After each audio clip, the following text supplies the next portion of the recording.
Bonjour à tous. Il est effectivement 13 heures et nous sommes à Singapour, donc bonjour à tous avec une pensée spéciale pour ceux qui se lèvent un peu tôt. Je pense à nos amis de Moscou ou de l'Europe de l'Est, et puis ceux qui ont déjà la journée bien avancée comme une partie de l'Australie, la Nouvelle-Zélande ou le Vanuatu. Alors j'attends les questions.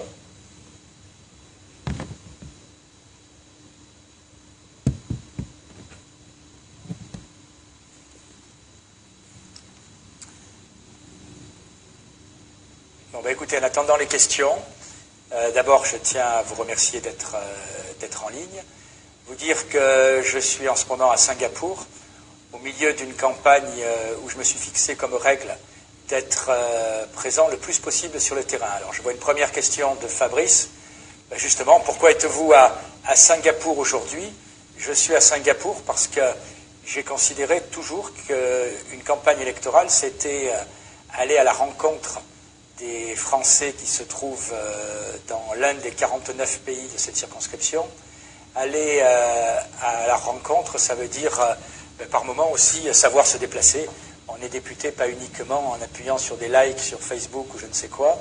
Et donc je suis ici pour me rendre compte un peu, une fois de plus, des attentes des Français, aller à la rencontre des expatriés, voir quelles sont leurs suggestions et leurs problèmes. Je rajoute que pour moi, cette campagne a commencé déjà depuis une quinzaine de jours, puisqu'en réalité, je l'ai vraiment commencé entre les deux tours des élections présidentielles, et que je suis aujourd'hui à Singapour, mais je viens d'achever un périple en Thaïlande, où j'étais dans 5 villes, Koh Samui, Phuket, Pattaya, Chiang Mai et Bangkok.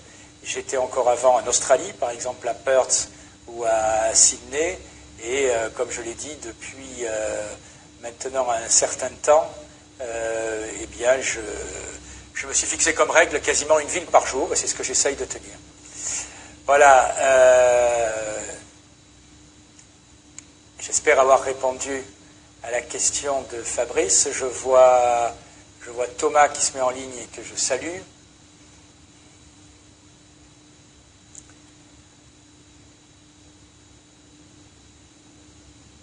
Alors j'en profite là aussi en attendant un certain nombre de questions pour rappeler que le premier tour à l'étranger, c'est les législatives, c'est le 4 juin.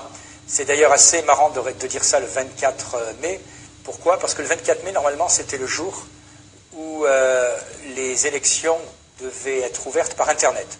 Et je vous rappelle que le précédent gouvernement a pris cette décision totalement scandaleuse de supprimer le vote par Internet pour les expatriés, alors que le précédent gouvernement avait montré que ces élections par Internet avaient finalement pas trop mal marché. Et puis, est-ce que je peux me permettre de rappeler que le Parti socialiste ou les Républicains ont eux-mêmes organisé leur élection par Internet et que tout s'est bien passé. Donc finalement, c'est assez inquiétant ce que fait le Parti socialiste et ce que fait le Parti républicain. Le gouvernement de la France n'est pas capable de le faire. Alors, question de Fabrice qui me demandait quel est le rôle d'un député des Français de l'étranger. Eh bien, le rôle d'un député des Français de l'étranger, c'est avant tout un député comme les autres. C'est-à-dire que je rappelle qu'il y a 577 députés à l'étranger, et quand on est député des Français de l'étranger, on a le même rôle que le député du Finistère ou de l'Alsace. C'est-à-dire d'abord, et j'insiste là-dessus, être présent à l'Assemblée, voter les différentes lois. Donc être député des Français de l'étranger, ça nécessite avant tout une présence chaque semaine à l'Assemblée nationale. Et c'est ce que je me suis efforcé de faire. J'ai envoyé hier dans un mail où je rappelais que j'ai été l'un des députés les plus présents. Le magazine bien connu Capital, qui ne peut pas être soupçonné d'être proche de la droite ou de la gauche, me classe 65e ou 66e sur 577. C'est-à-dire que malgré, entre guillemets, le handicap de la distance, j'ai réussi à être un député particulièrement présent sur le terrain. Et deuxième mission, quand on est député des Français de l'étranger, bien, la première, c'est effectivement de siéger à l'Assemblée pour faire remonter les préoccupations des expatriés, pour défendre chaque fois que cela est nécessaire dans toutes les lois, et très souvent, dans toutes les lois, il y a une sorte de détail caché qui fait qu'il y a une explication qui concerne les expatriés. Il y a un domaine qui concerne les expatriés, c'est de faire entendre, j'allais dire, la voix des expatriés à tous mes collègues qui présentent des lois. Une deuxième mission, c'est d'être présent sur le terrain, parce que les problèmes des Français, où je suis en ce moment à Singapour, n'ont rien à voir avec les problèmes des Français qui sont au Cambodge ou en Thaïlande où j'étais il y a peu de temps. Voilà, je salue Daniel, qui je vois est en ligne, une vieille connaissance. Je salue aussi Thomas, Alexis, qui me demande, vous êtes sur une circonscription immense, comptez-vous, comme certains de vos concurrents, n'être présent en circonscription que 6 mois? Je vois qui Alexis vise. J'allais dire, il faut être présent 6 mois, mais pas comme la personne en question le propose. C'est-à-dire qu'on ne fait pas 6 mois à un endroit et 6 mois à un autre. Je le répète, il faut être présent chaque semaine, parce que les textes, c'est tous les mardis, mercredis et de temps en temps le jeudi matin. Donc si on se concentre, uniquement sur ces 6 mois, eh bien en réalité, à la sortie, ça veut dire qu'on loupe la moitié des textes qui sont présentés à l'Assemblée. Voilà, et donc non, je continuerai la même organisation que précédemment, c'est-à-dire 2 jours par semaine à Paris, et puis mon organisation type, c'est le mercredi dans la nuit et départ pour l'Asie, et d'autre part, retour le mardi matin, ce qui me permet en clair d'être présent en circonscription la fin de la journée du jeudi, le vendredi, le samedi, le dimanche et le lundi. Voilà, c'est une organisation qui m'a permis d'être présent à l'Assemblée dans tous les débats et qui m'a permis d'être présent aussi en circonscription. C'est vrai que des fois, si l'avion le mardi matin arrive un peu en retard, on n'est pas toujours rasé quand on est en commission le mardi matin. Mais ça, c'est pas grave. Jacques Durand, qui visiblement n'est pas content, qui me dit qu'il m'a assez vu, que je voyage trop. Ben, écoutez, il y a 5 ans, on m'expliquait que si j'étais élu député des Français de l'étranger, on ne me verrait jamais. Maintenant, à la limite, je préfère qu'on me reproche de voyager trop. Ça veut dire qu'au contraire, je suis en contact avec les Français de l'étranger. Et puis, si je voyageais trop en n'étant jamais à l'Assemblée, mon cher Jacques, vous auriez le droit de vous plaindre. Mais malheureusement, vous remarquerez que je suis dans les plus actifs. Je ne suis pas dans les plus présents, je suis dans les plus présents et les plus actifs. Alors, je ne sais pas si je voyage trop ou si je travaille trop à l'Assemblée, mais regardez les 500 et quelques autres députés qui sont après moi dans le classement. Je crois qu'eux, on les voit encore moins à l'Assemblée et qui voyagent beaucoup moins. Je salue Marc-Emmanuel aussi.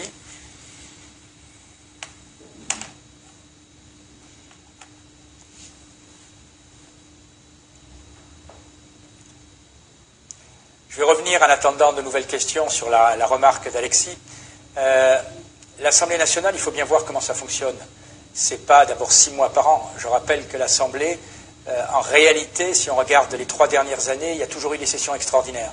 Donc en réalité, on commence vers le 15 ou 20 septembre et on finit vers le 15 juillet. Donc en réalité, ça veut plutôt dire, non pas 6 mois, mais quasiment 9 à 10 mois par an. Voilà, et 9 à 10 mois par an, ben, ça nécessite 9 à 10 mois d'être bien présent. Alors, le nom, j'espère que j'écorche pas le nom de Xawekub. Bonjour, j'ai entendu dire que vous étiez interdit du territoire ukrainien. Un commentaire, n'est-ce pas problématique pour un élu, plus particulièrement quand c'est interne à la circonscription?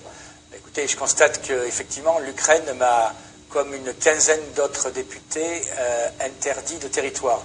Est-ce que c'est gênant? Oui. Après, je ne vous cache pas que j'ai plein d'amis en Ukraine, puisque j'ai présidé le groupe d'amitié France-Ukraine pendant 5 ans, ce qui prouve entre nous que j'ai strictement rien contre l'Ukraine. Mais dans cette circonscription, il y a des pays qui, par moments, ont des relations difficiles.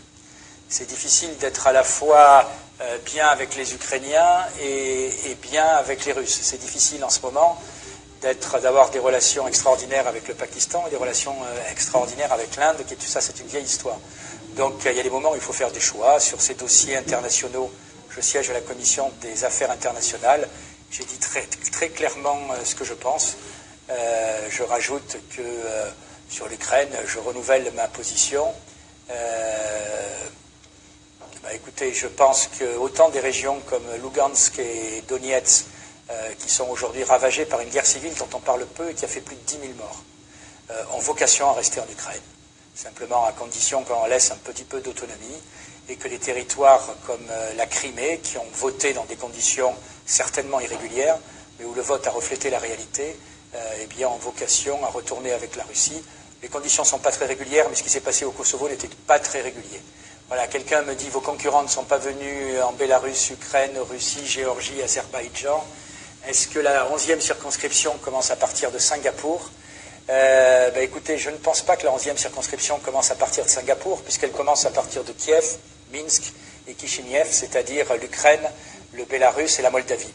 Je me suis rendu au moins 5-6 fois en Moldavie, je me suis rendu autant de fois au Bélarus, et pourtant à chaque fois dans ces pays il y a moins de 100 Français, et c'est vrai que ce sont des pays que je connais bien depuis très longtemps, et je me suis rendu en Ukraine à plusieurs reprises, jusqu'à ce que je sois interdit de territoire ces 2 dernières années. Voilà, mais ça ne m'empêche pas, grâce à Internet, d'avoir des relations, y compris avec nos expatriés en Ukraine, qui j'avoue, quand je regarde les réactions, étaient très hostiles à mes positions il y a quelques mois. Et aujourd'hui, je constate qu'ils se rendent compte le chaos dans lequel ce pays est en train de s'enfoncer. Et je crois qu'eux aussi se demandent s'il n'y a pas une autre politique possible. Nicolas, bonjour Monsieur Mariani. Vous avez préfacé le livre de Xavier Moreau, un ami personnel et fermement opposé à la politique de l'Union européenne à l'égard de la Russie, entre autres, ou même de l'OTAN, voire plus. Mais je n'arrive pas à lire le voire plus. Donc, simplement, oui, j'ai préfacé le livre de Xavier, qui est un ami, qui a des positions différentes sur ce conflit, comme j'ai préfacé par exemple, comme je n'ai pas préfacé, mais comme j'ai apprécié le livre de Frédéric Pichon sur le Moyen-Orient. Je pense qu'en matière de politique étrangère, en ce qui concerne l'Europe de l'Est ou en ce qui concerne le Moyen-Orient, la France s'est trompée de politique, n'a pas mené une politique conforme à ses intérêts, n'a pas mené une politique conforme à la stabilité de la région. Et je souhaite simplement que dans ces pays, par moment, la France retrouve la politique qu'elle a eue au moment, j'allais dire, aussi bien du général de Gaulle que de François Mitterrand, c'est-à-dire une politique un peu plus attentive à ses intérêts qu'attentive à un alignement sur la politique américaine. Comment gérez-vous les sanctions de l'Europe contre la Russie, et notamment pour les Français là-bas? Décidément, même si c'est tôt, je constate que du côté de l'Europe de l'Est, on est bien réveillé. Les sanctions de l'Europe contre la Russie, j'allais dire, aujourd'hui c'est l'arroseur arrosé. Je rencontre très souvent des responsables industriels ou agricoles. Je me souviens d'un rouble qui avoisinait les 100, où il fallait bientôt, enfin quasiment 100 roubles pour 1 euro.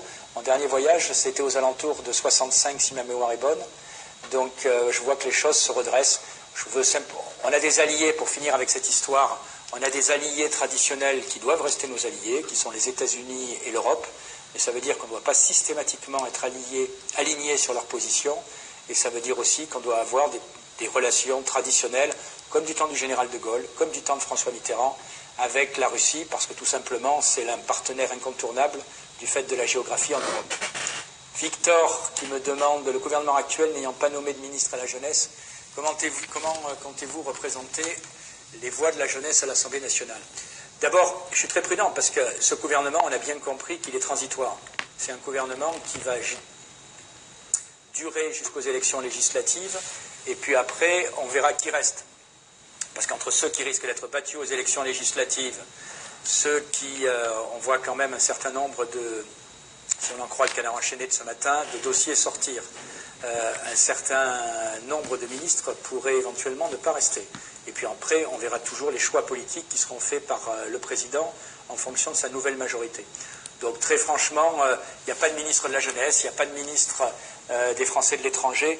Qu'il n'y ait pas de ministre, à la limite, ça ne me choque pas. Parce que c'est vrai qu'on demande toujours une réduction du nombre des ministres. Mais par contre, on peut avoir un ministère qui est en charge de quelque chose et de la jeunesse. Or, ce qui est vrai, c'est que ça ne figure dans aucun intitulé de ministère. Si je prends les Français de l'étranger, dans le précédent gouvernement, c'était commerce extérieur et Français de l'étranger, et ça ne me gênait pas qu'on associe les deux. Ça faisait un ministre de moins et ça avait une certaine cohérence. Jean-Marc, bonjour Thierry, heureux de t'entendre. Jean-Marc qui n'a pas pu venir à une réunion, merci de ton soutien. Voilà. Le gouvernement qui est annoncé, il manque effectivement un certain nombre de domaines. Je le répète, l'essentiel, c'est que les compétences soient clairement exercées par quelqu'un. Si un ministre les affiche à plusieurs compétences, ça ne me choque absolument pas. Simplement, j'ai été ministre des Transports, qui est un vrai ministère, et je sais très franchement que quand on est ministre avec un très grand domaine, quand on est un ministre avec un cabinet qui se réduit, il y a un moment, un vrai problème. Ça me semble très démago, c'est-à-dire que ça fait toujours plaisir aux gens de dire il y a moins de ministres, moins de cabinets, mais soyons clairs, ça veut dire que dans ce cas-là, il y a plus de place pour l'administration. Et je pense qu'à un moment, qu'il soit de gauche, de droite, du milieu ou de n'importe où, le pouvoir politique doit être exercé par les politiques, et il faut qu'ils aient un minimum de moyens. Voilà. Jacques, super que notre député soit si accessible et toujours aux petits soins pour nous. Y a-t-il des sujets importants que vous voudrez aborder dans votre nouveau mandat? Il y a les sujets classiques qui resteront classiques et qu'il faut toujours prendre en compte. Je pense à l'éducation, je pense à la protection sociale. Je pense qu'il y a un sujet qui monte, qui est le financement des entrepreneurs français à l'étranger. On a de plus en plus d'entrepreneurs qui lancent leur entreprise à l'étranger. Le bel exemple de réussite, c'est la French Tech.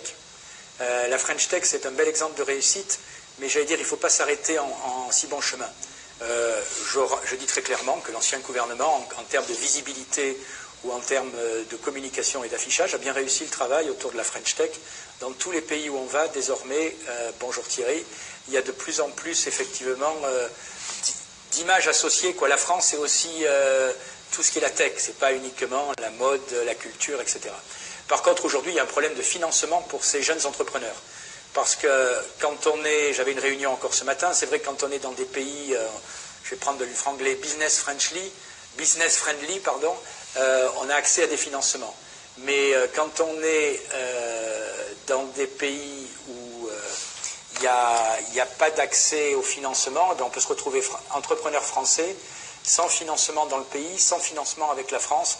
Donc pour résumer, je pense qu'il faut ouvrir les financements de la BPI aux entreprises françaises à l'étranger, notamment aux jeunes entrepreneurs, à condition qu'ils montrent qu'il y a un retour pour la France. Voilà. Ça va très vite dans les questions. Antoine, au sujet des relations de la France avec la Chine, y a-t-il des différences entre vos positions et celles de la gauche ou d'En Marche? Vous savez, le général de Gaulle avait une position, il disait on n'est pas là pour juger les gouvernements, on est là pour avoir des relations avec les États. Et il disait même cette phrase qui peut sembler un peu pour une provocation, la France n'a pas des amis, elle a des intérêts. La Chine est un partenaire aujourd'hui incontournable. J'avoue, je ne connais pas exactement les positions d'En Marche, mais pour moi, c'est un partenaire incontournable avec lequel il faut tout simplement avoir des relations suivies. Voilà. Je ne sais pas si c'est Jean-Antoine, quand on parle de réduire de 200 à 500 000 les fonctionnaires, on donne l'exemple. Ben oui, l'exemple, mais je pense qu'aujourd'hui, l'exemple, il est surtout, vous savez, dans les collectivités territoriales, réduire de 4 ou 5 membres les cabinets ministériels. Et je ne suis pas ministre en ce moment, et je défends les ministres qui vont l'être. Ça fait 2-3 emplois, mais ce n'est pas là où il y a aujourd'hui une explosion des emplois. Je répète, c'est dans les collectivités locales, très souvent, où on a des explosions de personnel, et là, personne n'en parle. Oui, entre nous, dans les collectivités locales, les emplois familiaux de fils, de conjoints et tout, c'est pléthore. Vos positions en matière de diplomatie restent minoritaires au sein des LR. Comment comptez-vous imposer vos analyses et renouveler un gaullisme de troisième voie? C'est Nicolas. Elles sont minoritaires, mais elles progressent. Je me permets de vous faire remarquer, Nicolas, que j'ai réussi à faire adopter une motion, par exemple, pour la levée des sanctions contre la Russie. Je constate que dans mon parti, les choses ont évolué et qu'on m'a rejoint. Donc la politique, c'est un combat, y compris chez ses propres amis. Il faut défendre par moments des positions. Je salue Grégoire, je salue Pierre Chéron. Si vous êtes réélu, vous continuerez vos voyages sur le même type que lors des 5 dernières années, tout en restant présent à l'Assemblée. Oui, parce que j'allais dire, j'aime le travail bien fait. Voilà. On peut me reprocher beaucoup de choses dans cette campagne. On peut me reprocher, je le comprends, mes positions sur certains dossiers épineux. Le Moyen-Orient, la Russie, on peut me reprocher des positions sur d'autres dossiers politiques. Mais au moins, excusez-moi, ma fierté, c'est qu'on ne peut pas m'accuser de ne pas avoir fait le boulot. Voilà. Je pense, quand je regarde notamment l'activité de certains qui ont été nommés à des très hauts postes ministériels, même des fois les plus hauts postes, moi je ne rougis pas du travail que j'ai fait. Je pense, certains trouvent que les politiques sont toujours trop payés. Alors je rappelle, entre parenthèses, qu'un député c'est 5 600 €. C'est beaucoup trop pour certains, pas assez pour d'autres. Je vous laisse juger, mais je pense que je ne les ai pas volés. Voilà, Michel, quel rôle pour les UFE dans chaque pays? Peut-être se servir des UFE pour développer officiellement la présence de la France.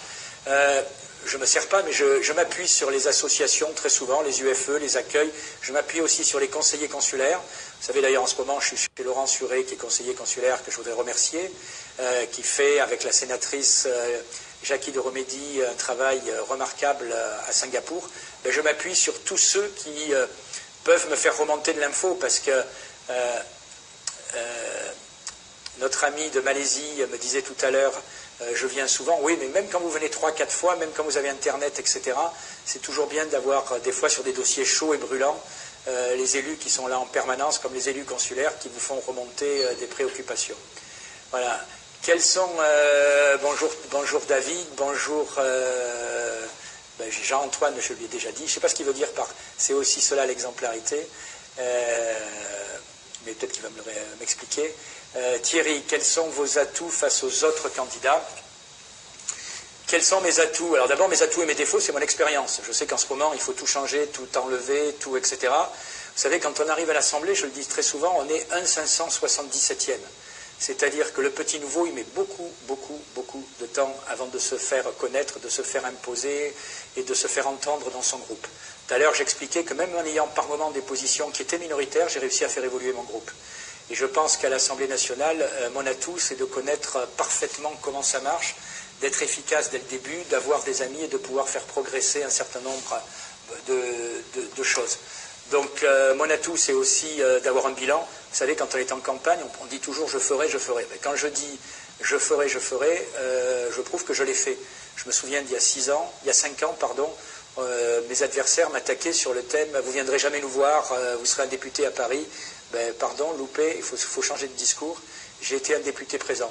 Quels sont mes atouts? J'ai des convictions qui sont connues, voilà, que j'assume totalement. Moi, je me réclame ouvertement d'une certaine droite et du centre humaniste. J'ai le soutien du Parti des Républicains, j'ai le soutien des centristes de l'UDI, j'ai le soutien du Parti chrétien-démocrate. Voilà, je ne change pas d'opinion en fonction des modes. Je ne vais pas faire comme certains.